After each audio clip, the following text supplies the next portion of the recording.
come al solito abbiamo individuato il duello che ci è sembrato il più interessante della sfida tra Pistoia e Milano. Milan Mačvan contro Antonutti. Andiamo a vedere l'RVM.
Stefano, duello davvero molto interessante, la continuità che sta avendo dall'inizio della stagione Antonutti da una parte, dall'altra invece la crescita impressionante di Milan Mačvan, che in questa fase della stagione probabilmente è il giocatore più in forma di Milano. Due collanti preziosi, ordinary people, non hanno fisici straordinari, non sono atleti incredibili, andiamo a vedere proprio direttamente le pagelle sì, per andarle a valutare al meglio, ma fondamentali e preziosi per le loro squadre.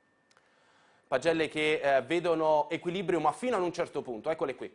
La fisicità, sono 25 kg a favore di Mačvan che può usarli vicino a canestro, l'esperienza è tanta per entrambi, però Mačvan ha vinto 3 titoli in 3 nazioni diverse, in post basso Antonutti soffre e Mačvan ha molte più soluzioni di lui, però Antonutti che non è mai andato sotto, pensate, al 40% in carriera da 3 punti, a qualcosa in più nel tiro 8-7. La leadership la mettiamo pari perché entrambi hanno la capacità di rendere migliori i compagni, aggregandoli e facendoli giocare meglio. Vince Mačvan, come abbiamo visto il duello 37-34, ora è il momento di dare la linea a Edi Dembischi e a Riccardo Pittis per il nostro posticipo Pistoia-Milano.